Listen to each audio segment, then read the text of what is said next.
കൊടുത്താലേ ഭംഗിയായിരിക്കത്തുള്ളൂ. ലൈറ്റ് ചാർട്ടിൽ വരുമ്പോൾ അതിന് ഭംഗി കാണത്തില്ല. ജോർജറ്റ് ആണ് ഫാബ്രിക് വരുന്നത്. 3/4 സ്ലീവ് വരുന്നു. സ്ലീവ് വിത്തോട്ടാണ് ലൈനിങ്. എ ലൈൻ മോഡലിലാണ് വന്നിരിക്കുന്നത്. ടോപ്പിന്റെ ബോഡി പോർഷനിൽ ക്രേപ്പ് ലൈനിങ് താഴെ അറ്റ വരെ അറ്റാച്ച് ചെയ്തിട്ടുണ്ട്.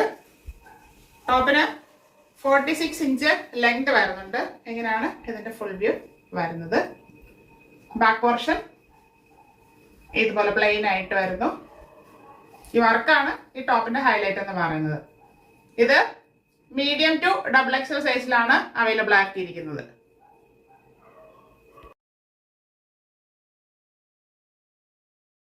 അത് നല്ലൊരു ഡാർക്ക് ഷെയ്ഡ് തന്നെയാണ്. ബോട്ടിൽ ഗ്രീൻ ഷെയ്ഡ് നല്ലൊരു ഷെയ്ഡാണ്. അത് front and back round neck വരുന്നുണ്ട്. നെക്കിൽ ഹെവി ആയിട്ട് വർക്ക് ചെയ്ത് ഭംഗിയാക്കിയിട്ടുണ്ട്. അത് ഗോൾഡൻ കളറിലുള്ള വർക്കാണ് ഹാൻഡ് വർക്ക് ചെയ്തിരിക്കുന്നത്. Front and back round